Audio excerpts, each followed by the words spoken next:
Ian Boyd, and I'm familiar with Inside Texas. I've been doing this probably as long as Ian, maybe longer. Inside Texas was always a pretty good site to get inside information, and yeah, I remember back in the days looking a lot when I was at Scout, looking a lot at what Inside Texas would throw out there. Not only that, Ian's written a book, so I'm a fellow author. I'm always respectful of fellow author.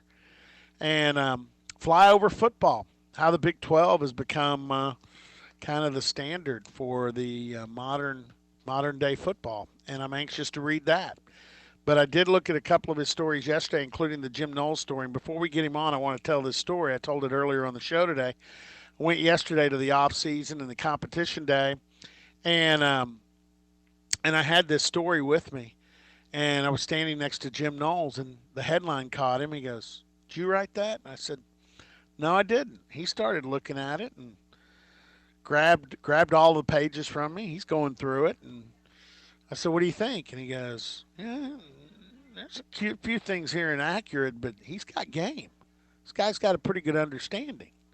And I said, "Yeah, that's what I thought when I read it." He joins us now, Ian Boyd. Ian, appreciate you coming on. Thanks for having me.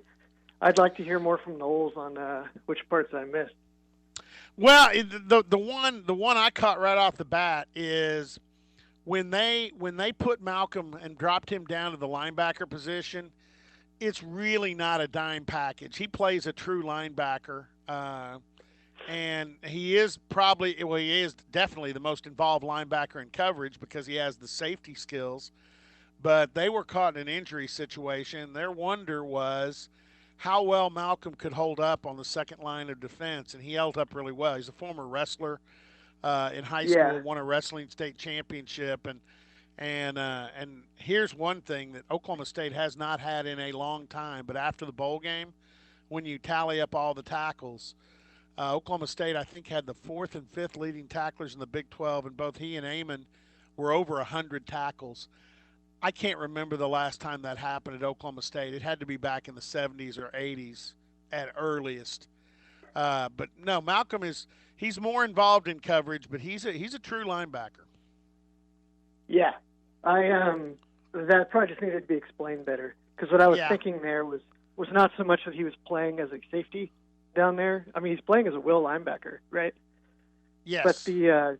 but Big 12 teams will attack your middle and will linebacker and make them do really difficult things.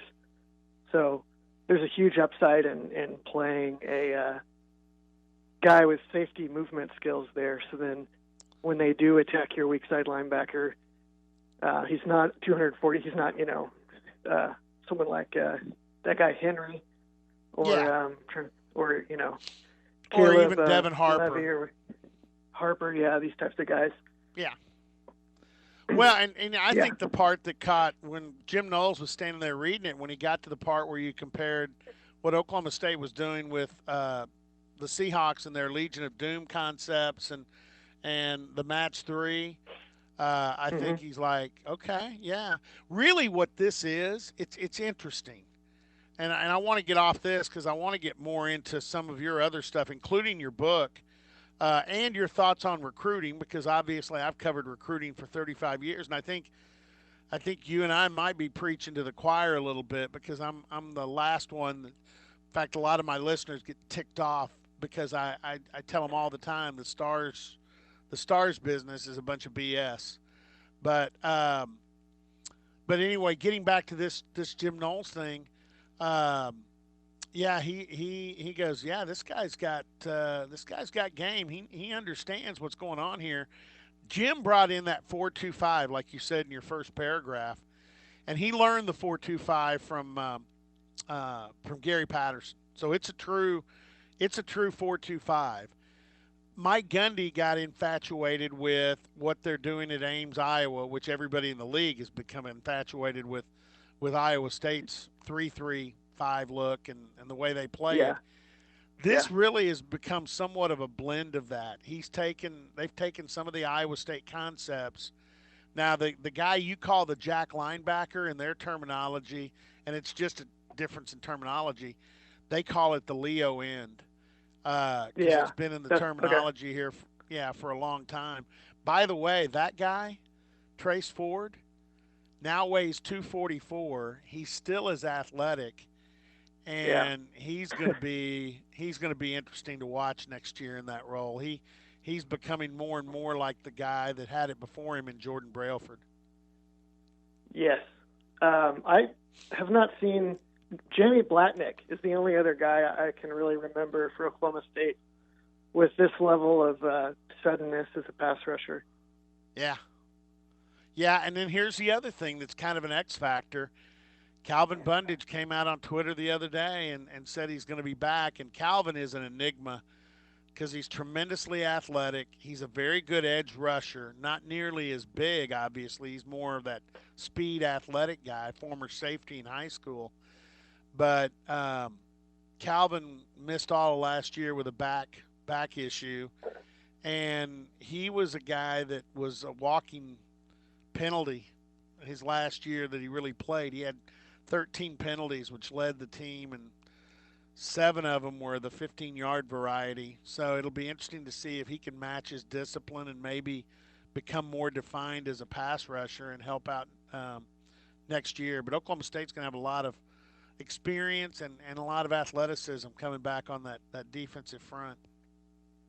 It's the quickest group I can remember them having because Ogbong Bemiga can get after the passer, Ford obviously, Bundage.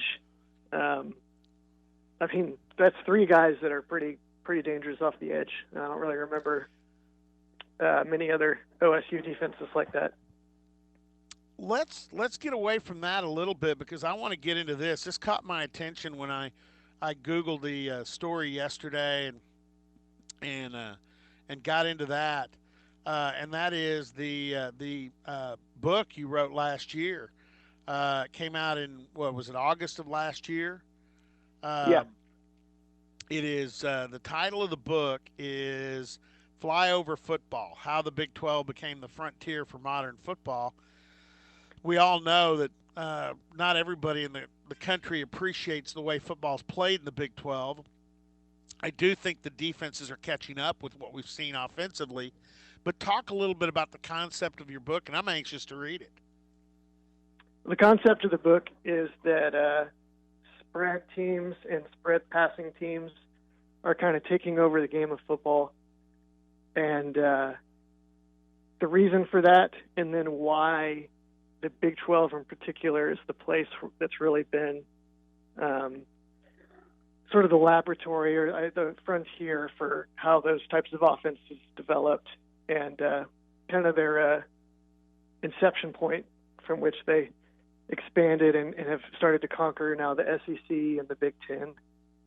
And it really gets into what it is about the Big 12 that made it the place where it happened, which is a combination of schools like Nebraska, or Oklahoma State, really too. These like big time, intense programs in flyover country, as it were, that are really competitive in football, really invested in football, but don't have a huge natural recruiting base nearby.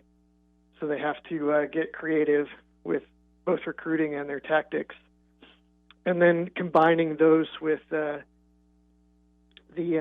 absorption of the Southwest Conference and introducing Texas high school football into becoming a bigger component into the Big 12. Once the Big 12 absorbed the state of Texas, started recruiting from Texas high schools, which is where the spread passing game was really taking off, then it just became a really simple matter for these schools to see what these kids were doing in high school and just do the same thing.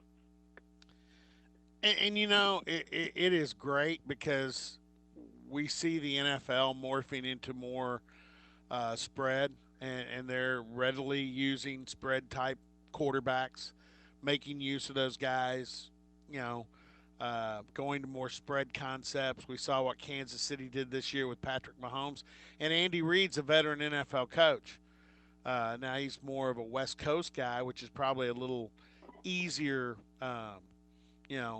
for him to adapt to spread concepts rather than somebody who's out of the power game. But you look at this, and I know there have been coaching staffs that have come through Norman, come through Stillwater, talking about NFL coaches that come in and look at the concepts they're using. Here's my problem, and I guess it's more of a problem with the media than it is anybody else. The SEC gets credit for anything and everything they do.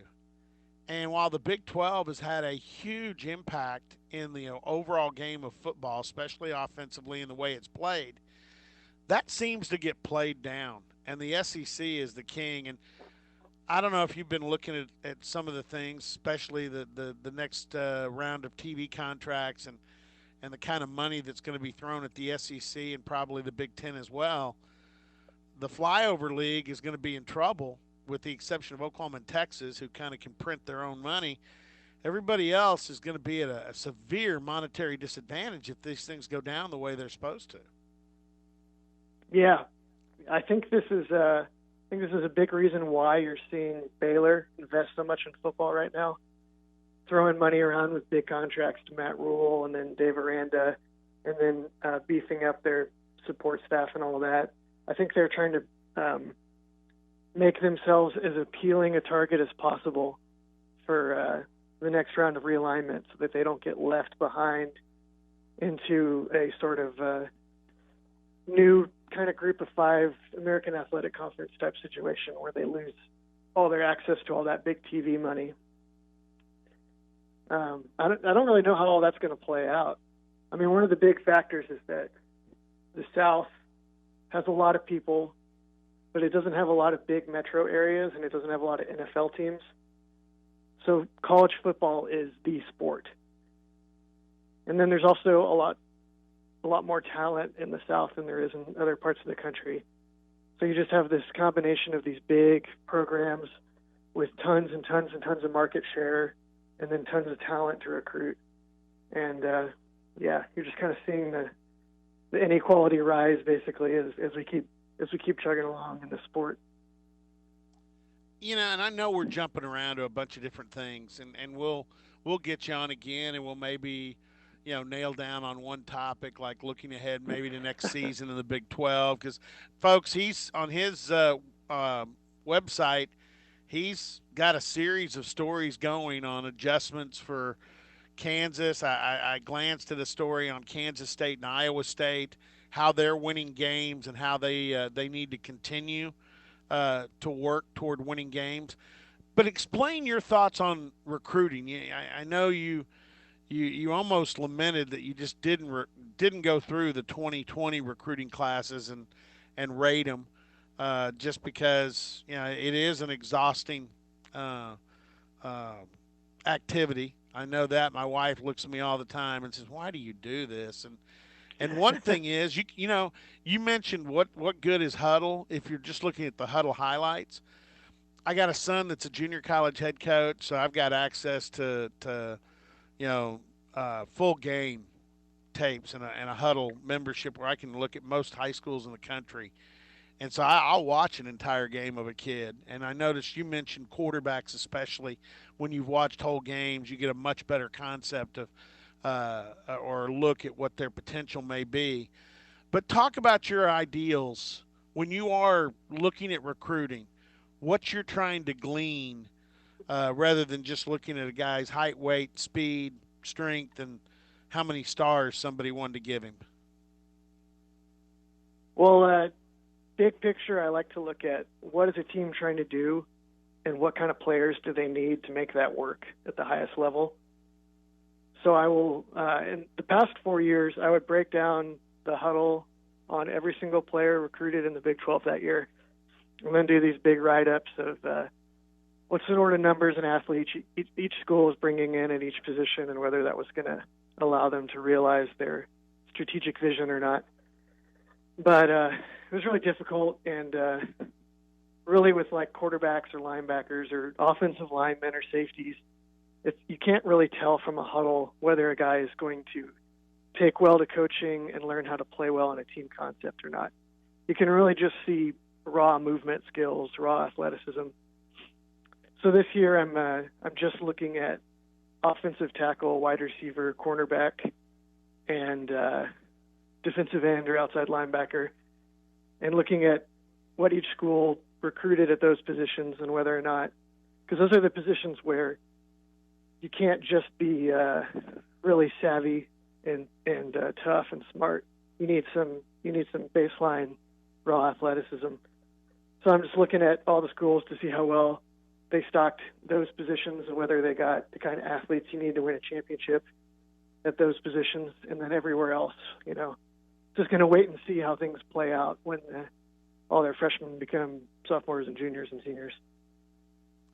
What have you seen so far? How far along are you with the 2020? I've done at least half of them, and I've published Kansas State, and Iowa State. That's what we saw today. Yeah.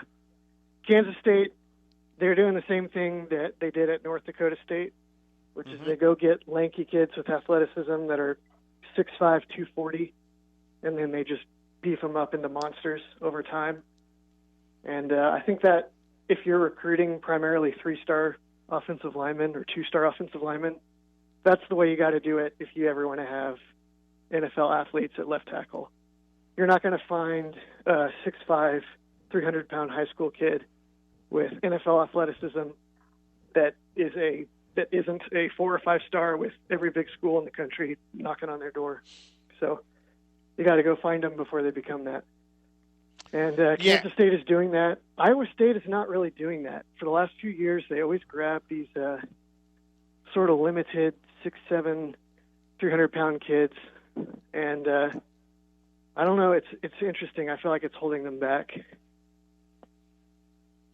Interesting. And you know what? I find it interesting you're looking at offensive tackles in that, although that is a position where you want to see, extremely good feet, because those guys are going to be the guys that are going to have to move the most, whether it's downfield, forward in a run situation, especially moving backwards and taking on premier pass rushers that you get out there on the edge. I have become convinced, and this is just by looking more at Oklahoma State, but I see it at other schools too.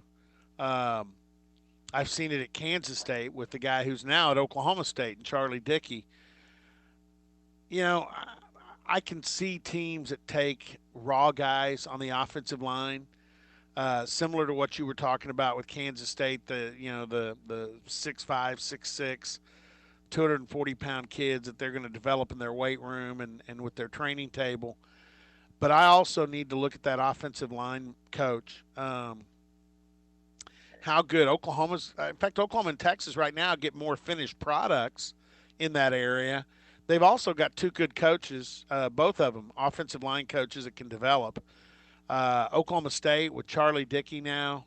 I'm just telling you, I've watched Charlie Dickey now for 1 year as the O-line coach and what he does in developing kids. And, you can get by with more raw talent if you've got that master developer. And I think that's what Mike Gundy's got with Charlie Dickey. But that's what they had with Wickline, too. That was Wickline's specialty. Yeah, and another guy that was here shortly, and he did a great job of recruiting. I think he's a good developer too. Now at A&M, is Josh Henson. Yeah. Yeah. So that's a key on offensive line is who's the guy that's going to develop them, because I think that's so much of the most developmental position that you get in college football. So you don't include quarterbacks, or do you?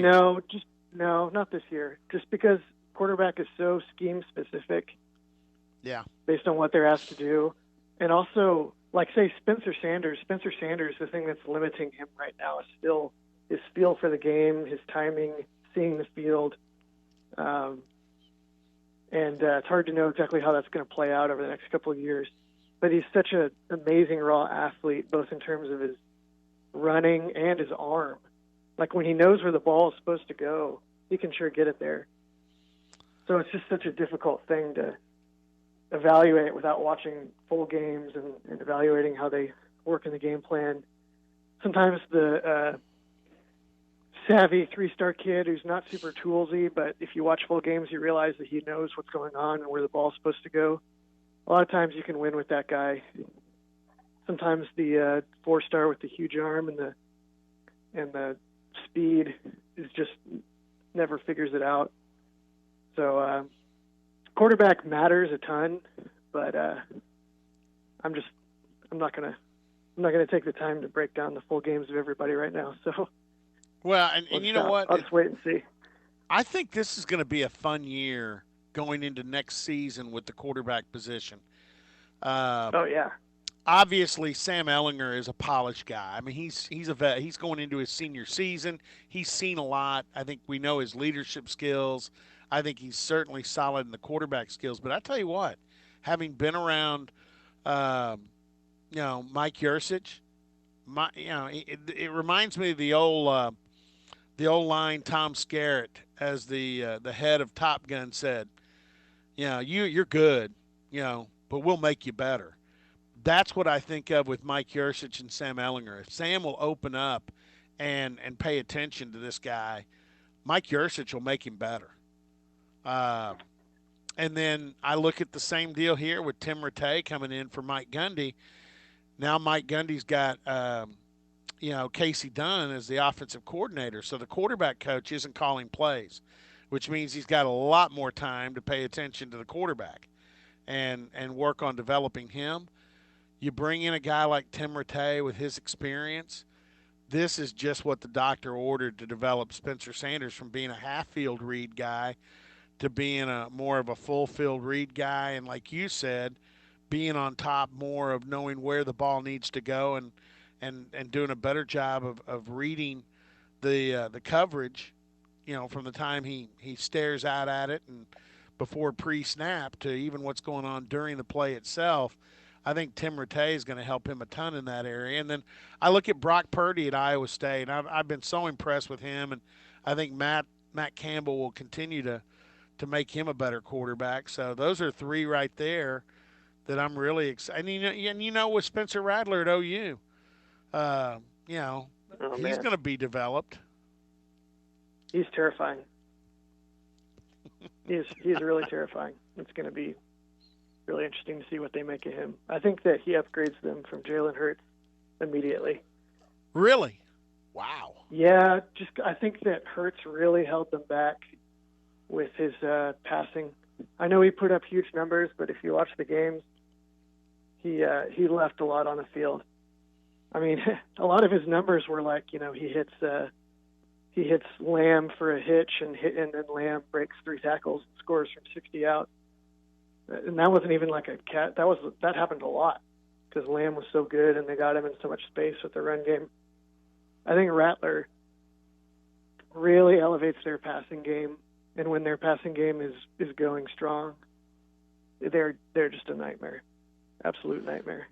Well, it's interesting because the talk around here going into the Bedlam game last year was that Lincoln Riley had the least amount of control he had ever had with his quarterbacks at OU with Hurts. And once Hurts was out there, Hurts ran the show. There wasn't a lot of there wasn't a lot of impact from even the preparation in the week.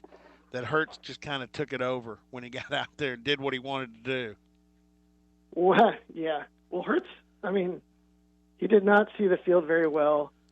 He tended to panic and just use his legs to bail him out of situations. Sure. If you took away his first read or you muddied the pre-snap read, then he was just going to bail. And then he was so strong and quick that he made it work. Although honestly, I think they kind of defaulted into the Big 12 championship because Oklahoma State with Spencer Sanders, that's a game. Drew Brown was not up for that. No. If they had Tyler Wallace and Spencer Sanders, they probably win that game. If Charlie Brewer isn't halfway to the moon when they play them in the Big 12 championship game, Baylor might have beaten them. Teams kind of figured them out, and everybody else was just too beat up, and Jalen Hurts kept running hard, so they won. Yeah, I think you make a good point. I could do this all day, and but we need to let you go. But I'd like to get you on again sometime. Let folks know where they can find. I know it's Amazon. Where can they find Football Flyover or Find Flyover the Football? find the book on Amazon, Flyover Football. The blog is that has all these Big 12 articles is called sportstreatise.com. You can find it linked from my Amazon page or from my Twitter account at Ian_A_Boyd. Yeah, does the minister of culture know you're the assistant? No, I don't think so. It's a delegated position. Okay, there you go. I appreciate it. Hey, Ian, thank you for the time again. Flyover Football. If the book's as good as the stories that I pulled off sportstreatise.com, you'll be happy with that. So I know I can't wait to read the book. I just need to find a little time to do that. But hey, Ian, I appreciate your time. Thanks for having me on. All right, Ian Boyd, again, Big 12 football expert.